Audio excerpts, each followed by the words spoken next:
Oh, sure. Hello. Is your volume working? Hi, everybody.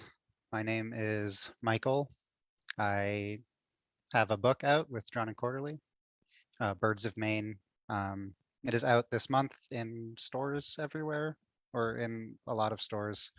Please order with your local bookstore if you would like to read a copy. It was a webcomic that I started serializing in at some point in 2020 as a daily comic. I had done a daily comic before, and it was sort of a big commitment and one I wasn't ready to throw myself into again. But then, like a lot of people in 2020, especially in the first few months of lockdown, found myself with a bit more free time on my hands than I had previously. So I decided to jump back in again. And it was an idea that I'd been mulling around for a while. It's the premise is it's a group of birds that live on the moon. They have a very like utopian socialist bird society on the moon that is mostly animated by fungal technology, like utopian fungal technology. That their like all their computers and internet and library systems run on, um, and lots of like uh, somewhat abstract interpretations of what like bird technology could look like within the book. Um, and yeah, it centers on one family within it, but like kind of has a pretty broad scope. I guess should also say, please shoot me questions as I talk because I'm just going to talk somewhat aimlessly until questions start appearing on the right corner of my screen. Um, and yeah, the idea was like I wanted to write. I write a lot of dystopias, but have also been more interested lately in explicitly writing about utopias. I've been very influenced by the way Ursula K. Le Guin has described The Dispossessed especially, but a lot of her other work, ambiguous utopias and trying to actually hash out what alternative worlds could look like, or ways of living. So that was, I think a pretty big part of this comic, especially writing in 2020, which, can obviously felt like a pretty apocalyptic time. I think if someone were to read this book, I'm kind of unclear how well it'll age because there's a lot of writing in here that is like clearly really reacting to the moment. So I did that a lot, especially like daily. I wasn't really like planning ahead at all. Yeah, and the comic was originally serialized on Instagram and Twitter, Birds of Maine comic. So if you want to sample it, or if you just want to read the whole thing for free and not buy the book, it is still available to read that way. But it won't be. There are like typos I corrected, so and like little art errors. So if you want to read it without typos, and I think it's like more legible in book format. But thank you for the question, Atomic Trigger. And um, yeah, I wanted to. The other big thing was like I was writing about technology and trying to like come up with all of this alternate technology. And there's like a D&Q post that's going to go out that'll like get into it a bit more on the Instagram as part of my Instagram takeover. But part of it was inspired by another Ursula Le Guin story where she writes about like linguists in the future having to decipher poetry that ants have inscribed onto degerminated seeds, which I thought was very interesting. And then also this old issue of Commandy by Jack Kirby, which is like a future where highly evolved animals mostly run the world. And he had this like one issue where they have dolphin technology where all the dolphins um, have built these like underground structures and computers that don't really have a top or bottom and can only operate with like punching it with their noses, which was like a big part of Birds of Maine, where I needed to like come up with technology that like would work as mushrooms, but also had like little whole like the idea was like it could only be operated with their beaks or talons, and ways of communicating that like didn't just involve bird song, but involved like the motion of them flapping. I got really interested in the ways people have theorized about how fungus could be used for computing or communication. And I've kind of realized like I'm amongst the mushroom pilled as mushrooms over the past like 5 or 6 years have been like kind of having like a moment, both in like the way psychedelia is like popular again, but just like I see the appeal of like there's like all the mushroom foraging and survivalist stuff around mushrooms, and I'm not really crazy about like kind of the, I don't know, hyper neoliberal mushroom individualism stuff that goes on in like some of the mushroom culture, but I'm interested in like the way like Donna Haraway has written about like or Anna Tsing, and sort of the dialogue those two writers have had when writing about mushrooms, and like how they have this um, very interesting history where I think Singh calls it like a contaminated collaborative process where humans and mushrooms have interacted a lot through the years, and sometimes positive and sometimes harmful ways. So yeah, that's like a big, I don't know, I'm rambling, but that's like a big part of writing this book. I was also interested in, I feel like a lot of my comics like have tech criticism as a pretty big part of them. And I wanted to, I get like characterized a bit as a Luddite, which is like a characterization I'm fine with.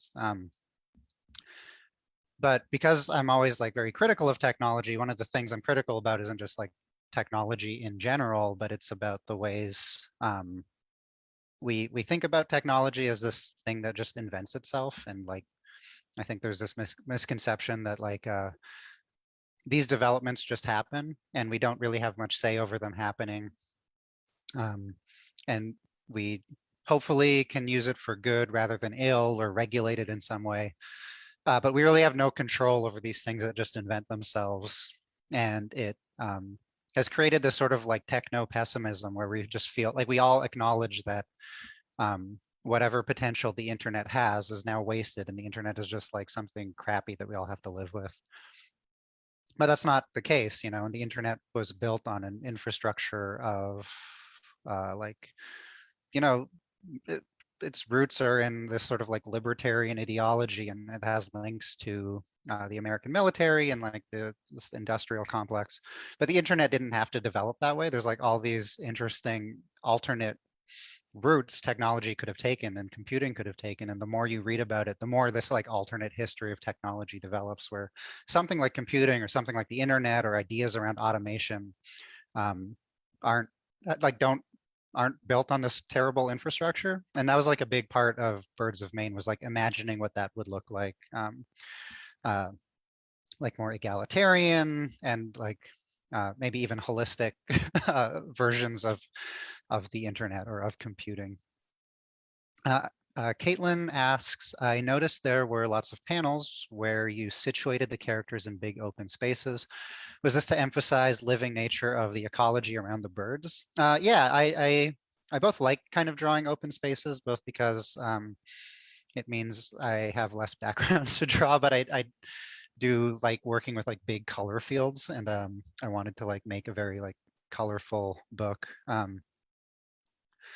But even just like the logistics of writing about birds meant, and like it is a utopia for birds. It's like ideally it's a utopia for the other kind of non-bird living things in it as well. But a utopia for birds would have a lot of open spaces for them to fly around.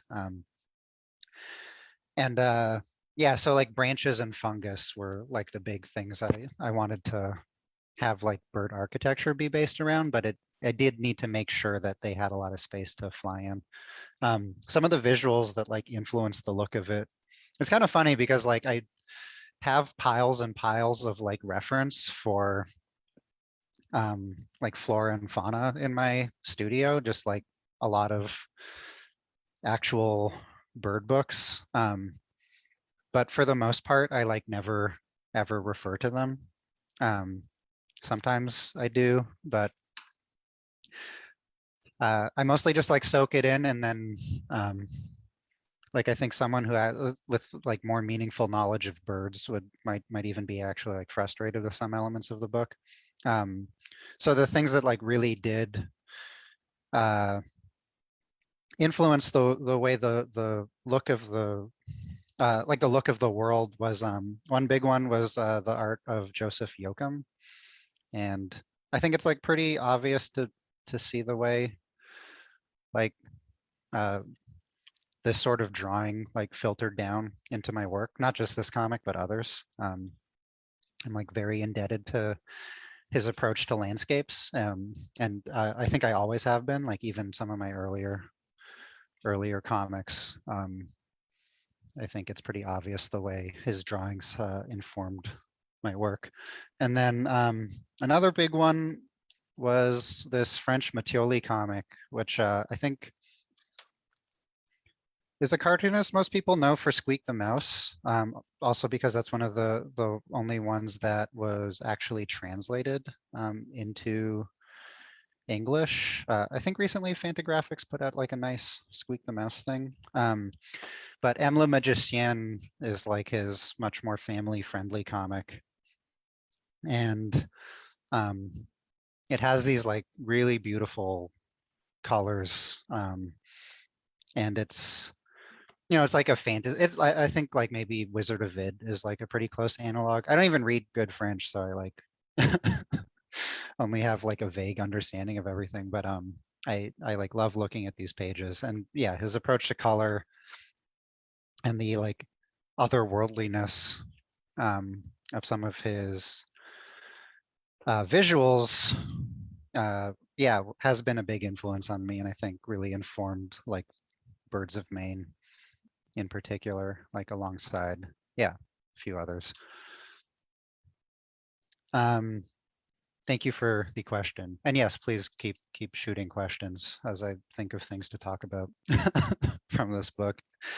Another influence on it was the CyberSign project from Chile. It was like an aborted project from Allende's government, and it's one I think about a lot. It's become very popular to cover. Like, I get the impression, especially within like academia and fine art circles, because it is so like evocative. Where it was kind of a proto-internet that was being worked on and developed along like more socialist principles, and uh, after the coup and America's like military intervention, project, of course, was halted. But it had some like initial successes as a form of communication, and it's become like, as people kind of argue about whether or not our current internet can be reformed into something that like we can sort of reclaim or claim some sort of public ownership of it, or reform it in some way that is less nightmarish, or if we like we have to do away with it altogether or something. Like as that conversation happens, um, it's been something that like people talk about. Uh, yeah, other things about mushrooms. Remember that guy from like Riverdale who buried himself in a mushroom suit? I've been thinking about doing that, but like maybe putting on the mushroom suit while I'm alive, where it like uh, can kind of eat away at me as I go. Mark Bayer was another big influence on the visuals of it, but I'd have to like leave my seat to pick up a Mark Bayer book, as I realized I didn't keep it in my stack um, of reference beside me. I've worked on daily comics before, and part of the reason like I chose the colors of this too was the last daily I did was this book, Leaving Richards Valley, and it has a lot of overlapping themes, but this one was all black and white and very like densely textured. I used like photo collage as a part of it to get some of the textures, a lot of like photocopy textures. Takes place in Toronto, and it references a lot of like actual Toronto visuals and like signs and stuff. And I really, because that was like a world I was stuck with for so long, um, it really made me want to like do something that was like quite colorful and didn't have any kind of uh, basis in the world around me. I think, and again, that was like part of a reaction to doing it in 2020, where I wanted to not be the time I was spending drawing and writing not be too weighed down by the world around me. How far in advance do you write the story when making a daily comic? Thank you for the question. I don't plot out very much. I feel like most of my plotting or most of the planning I do just has to do with figuring out the look of the comic. Because committing to any comic means committing to like drawing in one way or with one in one style or one character design, one syntax, or even like being stuck with like a single cadence can be like a big pain in the ass. So I feel like all of my planning has to do with that right now. I'm in the middle. I like literally just today I started the first page of um, the next kind of bigger project that I plan to serialize for like a longer portion of time. But I've been mulling it over for a few months now. And yeah, like a lot of it was even just deciding what page size it would be. But in terms of actual plotting, I don't do very much plotting in advance. I like having a premise and maybe like a very rough idea of a character arc. I want a few main characters to go on. But aside from that, I tend to improvise things. I found if I plot too much in advance, it feels like a bit of a trap for me and I get sick of things too soon. So I try to leave things very open-ended as I write and like let the story tell itself or like reveal itself as I go, which always feels corny to say, like let the story reveal itself. But basically I leave myself open to surprises and surprising myself. And yeah, as a result, my stories tend to be kind of wormy and have like a lot of detours and digressions. And it doesn't suit like there might be times when maybe like I'd need to write something like a lot more focused and I would have to script something. Like I couldn't do like a detective novel or something, you know, something that requires really like focused, heavy plotting. But for my purposes, I don't mind that I have these very like meandering stories, and it sets it up that all of my serialized comics, which at this point are quite a few, I've serialized Brat, Birds of Maine, Leaving Richards Valley, Styx Angelica, Ant Colony.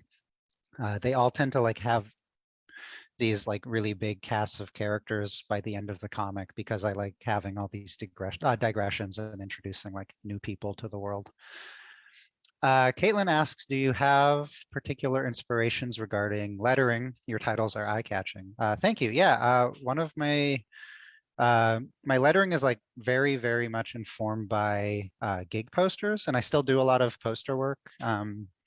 Finally, like resuming a bit more, I do a lot of like agitprop posters, but only recently there are more gigs happening again, so I can get back to the work of doing gig posters. And that is all has been like a big part of my practice, and the lettering I do there has informed my comics. A lot of design principles I picked up from doing posters inform my comics because that was kind of how I cut my teeth, like super early on. Before I was even making zines, I was like silk screening gig posters, just like as a high schooler, like in my parents' basement. I had like a little exposure rig that was a pizza box.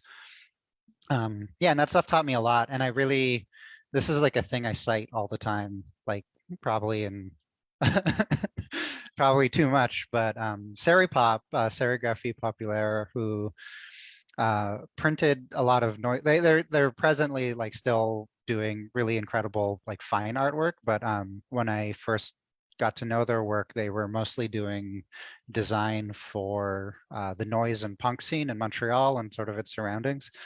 And they had extremely illegible writing. And I love those posters so much. And uh, I remember this thing that they said that they might have been even paraphrasing from someone else about how a poster's job is to not just bring the right people in, but to like keep out squares or like keep out cops. And I always think about that where like I have been told, and I don't know if it's always a thing my publishers have loved, that my book covers aren't always the most legible. Um, But I always think that like the right type of person will look at it like a somewhat illegible title and be like invited in to decipher it, or they can decipher it because like they're already speaking the language, you know? And if it seems too daunting, it's maybe not a book for them. And I think about like, you know, metal writing is like one of the best examples of that, or like certain types of graffiti. Like there are lots of examples of like subcultures where like if you can't read it, it might not be for you. You know, if you can't read like a metal logo, maybe you don't want to go to the show. Sean, not Sean, asks, before you announce a daily comic, do you already have a bunch of finished days done before you post the first one? Um, Usually for Birds of Maine, I think I had the first week in the bag. Um, and then by the time it kind of was in full gear, I rarely had like too many backlogged. But there would be, you know, be some weeks where I knew I would be too busy with like commercial illustration or, you know, any other sort of like day job stuff. And I would backlog a few, but most of the time I'd only have like 2 days ahead, and I would always tend to work like I'd have tomorrow's covered in case like today something bad happened today, and I'd have the day after covered until I needed like catch up tomorrow. Um, but there are other serials I've done where it really was just like in I did it the night before or even the morning of, when I was doing Ant Comic and Styx Angelica, which was both of those were on weekly schedules. Um, yeah, like a lot of the time I hadn't thought about it at all until it was the end of the week. I think I posted them on weekends at the time, and it was like the end of the week, and then I would think, okay, what do I have to do to get a comic out within 24 hours? Um, and yeah, I benefit from like working on a schedule like that, but it did sometimes feel a little silly because I was like making myself beholden to this fairly rigorous schedule that no one really cared if I like actually delivered on time or not. Tracy says I should do a detective novel. Yeah, maybe. I don't know how. I mean, I tried my hand at one detective story, and it ended up being like pretty popular online, but I actually don't know how many I have in me. I thought I could do a whole book like this where it's like it was published in last year's Heaven No Hell, also available from Drawn and Quarterly. One of my students is a murderer, but which, where a substitute teacher is trying to solve a murder in this prep school, but then two of the kids end up being the better detectives, and they're both like anti-cop, non-carceral detectives. And I might come back to the idea just because it might be funny to do like a whole book like that. But even that, like where it's not like the reveal was that tightly planned or plotted. It wasn't like a tightly plotted detective comic, but even that was like kind of a pain to write because it's so different from how I normally work, where I actually like wanted it to make a little bit of sense, you know, where normally like I don't need to have a satisfying ending. I think most of my endings are probably like deeply unsatisfying in like a lot of my comics. Like they just end. I think about I'm like a big M. Night Shyamalan fan, and like I think so much about the flack he gets for his endings, and I think everyone is such a baby where it's like endings just 10 minutes. You know, you just saw a whole movie. Who cares about the last 10 minutes? Um, life life doesn't have satisfying endings. Do your relationships have like a nice satisfying ending? Why should the happening? Um, Atomic Trigger asks, is this your main career or do you have another job? Well, I do. I am fortunate enough that I get to draw for a living and have been for a little while. And yeah, my income is mostly split through comics and commercial illustration. And yeah, for about 7 or 8 years, I had a job in animation before I went back to freelancing again, and it was a steady animation job. So yeah, I've been lucky enough that yeah, between comics, which includes like uh, books, and then I've sometimes applied for grants to work on the comics, and then commercial stuff on top of it. It changes every year what the balance is, but it is usually some balance of both of them. Francine assures me that Peggy loves my covers. Thank you. I am aware that it's not always convenient to have illegible covers is all. And I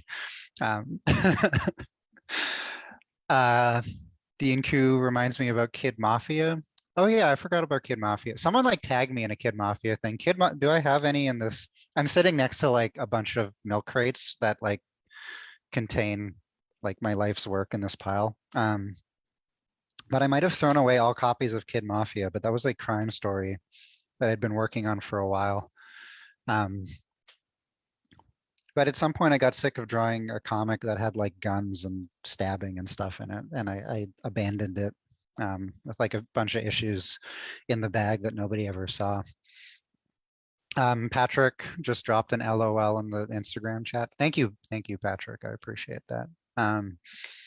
Oh no, I've spoken too fast and I've run out of questions. I'm just gonna fill more time. Yeah, wait, I can pull out, I think, some good examples of like old lettering stuff. I have been thinking about how like spines are still the most satisfying thing I do. When I finish books, I like, yeah, extremely common author thing where you like finish a book and by the time you're done, you like can't look at it objectively and you can only think of all like the mistakes and like wasted potential and stuff. But my spines like remain the thing I am most proud of, and it's like the major treat for me. But I think this issue has attempts at old metal lettering. This old short story collection I did. Yeah, I used to spend like a lot of time trying to like imitate old band lettering. And yeah, it taught me a lot. The other thing it taught me, I think about all the time, and I've probably said before too, is like color theory. There's like a thing where now that all of us, myself included, like digitally color things, I do feel like color theory doesn't.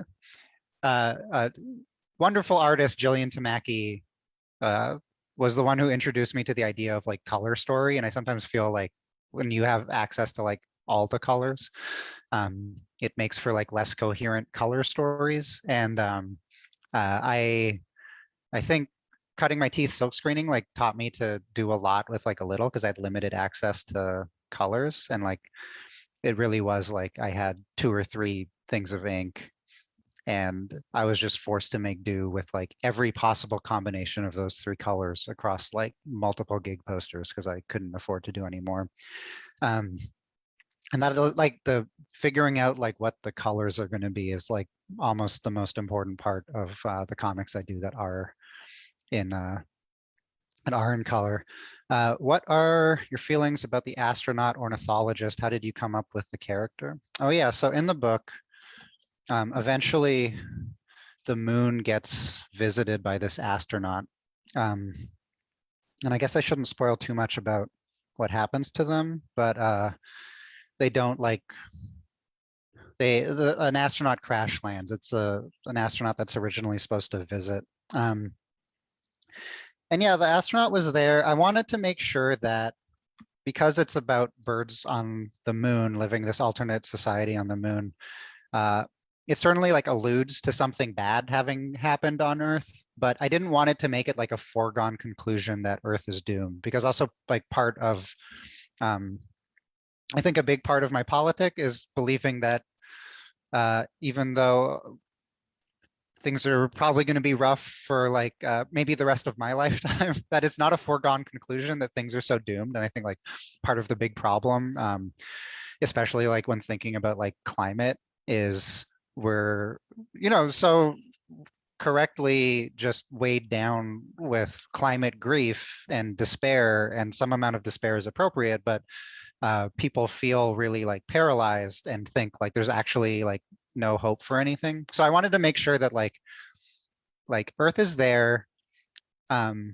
and it's kind of a question mark because it would be less interesting for me to like talk about all the things that happened on Earth, like, oh, things got really bad, but then they figured it out. So I just kind of wanted it to be a mystery. And I thought it'd also be funny if it was a mystery to the reader and something that the birds themselves were ambivalent about. So there was open communication between Earth and the moon, and the technology was still, being worked on both the Earth and the moon, and art and culture was still developing there, and they exchange art and culture. I point out the ways that bird technology has surpassed the technology on Earth, and then ways where it's like lagging behind. And a big joke in it too is like how Earth is like obsessed with the birds, and the birds are kind of like disinterested in humans. Um, so yeah, I just wanted to like figure out a way to incorporate a human, but then be a bit mysterious about it, which is also why, for reasons explained in the book, the human stays in their helmet the entire time, and eventually their body kind of like melds with the Earth in a different way because the injuries they sustain when crash landing. But yeah, I wanted to like incorporate a human, but be like a little bit cryptic about it, and like what their motivations are, and um, ways that bird culture might be illegible to them, and ways that human culture would be illegible to birds. So yeah. Julia asked if I will show more things from my milk crates. Sure. I've been recently told it's like time that I give up milk crates. Like all of my shelving is in milk crates. Um, yeah, here's like stuff that's just immediately around. I have this drawing that I usually like throw out all my drawings, but for some reason this is on top of it. I have like all my really early stuff that's embarrassing. That's like a non-embarrassing early thing I can find. I have this old zine that like Jasjeet Gill, Color Code Press printed. It's called, what is this? Printed Blood. And this has drawings I made in high school. I don't know if this is visible. It's just like all like ramen noodle texture, which was like the sort of thing I used to do, like way more of way back. This might be the earliest thing in here. Like anything else is probably like Dunzo. Um, oh, I have a lot of old stuff in here. Yeah, what's like the least embarrassing thing? Oh, I also have, yeah, like weird old zines like that nobody has. Um, oh yeah, this is wrapped up from a gallery exhibition like 7 years ago, and I've never bothered unwrapping it. But should I do an ASMR stream where I'm like crinkling paper? I used to put out these like pamphlets. This is called An Introduction to Physical Fitness. And it's about a point system that like your whole body's on a point system where every time you wake up from sleeping, you lose 1 health point, and when you run out of health points, you die. Everyone's born with about 100 health points. It's just like a weird pamphlet I made, and I made like maybe 4 of these and would put them around the city in like different laundromats. And I used to do like a lot of fun projects like that back when I was fun. And I have these like #1 comics that I made with Patrick Kyle, who might still be watching on Instagram, and Mickey Zakili, 2 of my dearest friends. And each issue was a new #1 issue, where at some point it kind of became a challenge where we'd pick a topic and try to make comics around it. And as the project kept going, we would pick like increasingly asinine topics to make a comic around. So we did like basketball comic, and part of the joke with basketball comic is like none of us knew a thing about basketball. And then this is one of the later ones, like jumping comic, just comics about jumping. But we did like Butler comic was one premise, Pixar's Cars comic, and we did it without ever having seen Pixar's Cars, which I still have never seen. And I also have a lot of like sketchbook stuff. I have a sketchbook zine that like no one has really seen. Maybe I sent some to the D&Q store, but I was gonna take it with me as a tour exclusive for my book, Familiar Face. And then um, that tour got canceled because of like the novel coronavirus. And uh, so I just like stack of these things that like I've not done anything with, and like I'm too lazy to sell online. It has a drawing of me and Patrick playing magic cards. It's pretty good. I'm like I should do something with it because I spent a lot of time making it. Patrick clarifies his LOLs in relation to my being an M. Night fan. I am like a huge. I rewatched like quite a lot of his movies, and then did like a watch through of a few for the first time. And I think he's extremely underrated. And I think I understand a lot of the problems people have with his writing and his filmmaking, but I also think sometimes the way people some of the criticisms people lob at him, I'm just like I do not understand and do not respect. like, um, like people talk about how like literal minded his movies are, and I think like no, um, this maybe speaks to my own tendencies, but like it's like 2022. We still want nuance from our movies. Like grow up. Caitlin asks, was the cover to that high school drawing zines Leonardo printed? I believe this is a silk screened cover, like the whole thing is silk screened, and I would guess this is silk screened onto, yeah, this like hardback format. This has like a lot of, I'm trying to think if the other contributors to this zine would be like fine with me showing off like really, really early work from at this point, 15 years ago. Um, yeah, anyway, like has some like early Jesuit stuff. Pierre Richardson. Oh, yeah, a lot of old stuff. Um, most of my room is like silk screen zines that were made in this like very, very specific era that many years ago. Genki Comics says, Mr. DeForge, you are a treasure. Thank you very much.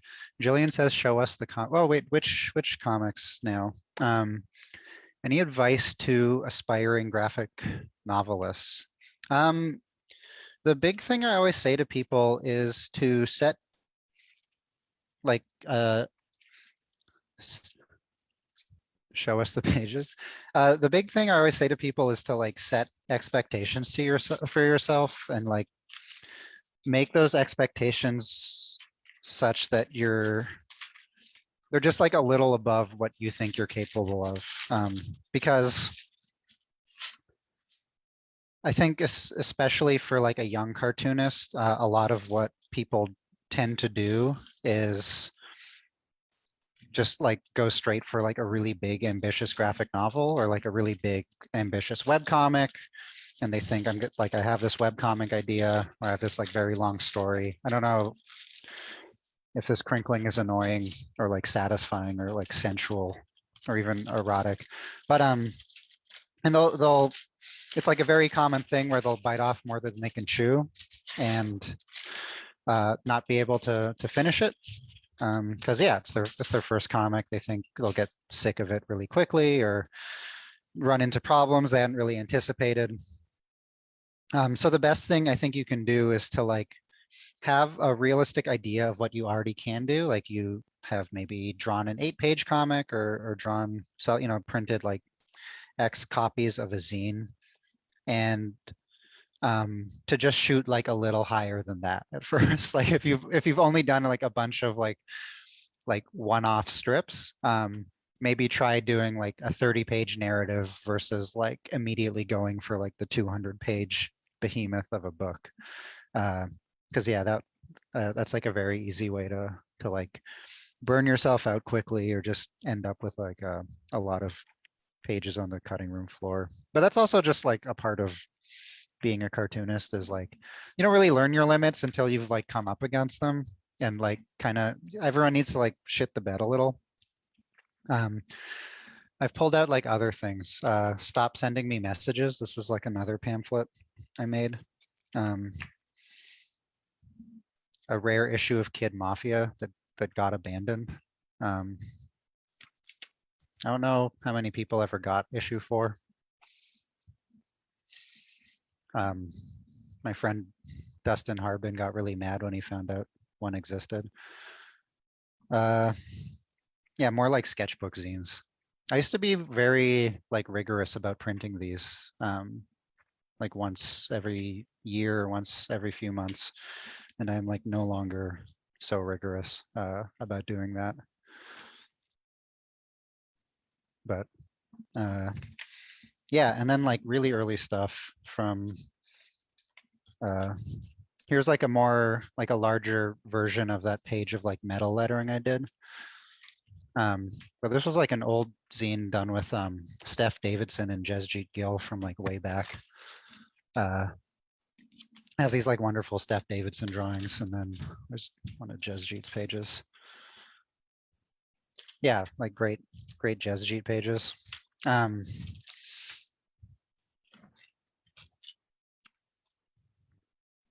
oh yeah, here's I was talking about posters. Here's like some old posters. Spaceface put out this like newsprint collection of gig posters I've drawn. I never got paid for this one. I used to like worship Ian Savonius and all his bands, and he like I don't know. I've done like multiple things for him that I've never got paid for. So I no longer feel so warmly towards his musical projects. But yeah, I really miss like I'm really glad I can draw posters again. That's like something I missed quite dearly. Um, back to M. Night. What do you like about his movies? I think like visually he is one of the he does like he's pretty unparalleled just in terms of like visuals. Like just pure images. These very like disorienting and bewildering um, scenes, and I just love that. I think about the opening scene of the happening, where like people are kind of falling off of like a construction site, like all the time.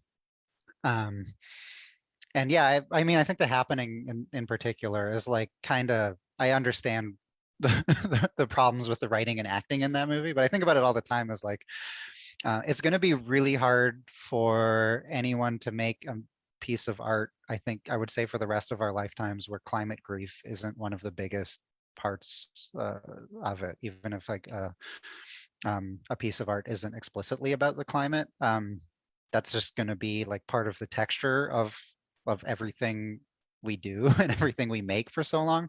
And that is one of the more interesting like early examples of this like very odd, idiosyncratic, goofy blockbuster about climate grief, because the whole premise is that something that we can't get a full grip on has changed in our world that has made people spontaneously want to hurl themselves out of buildings.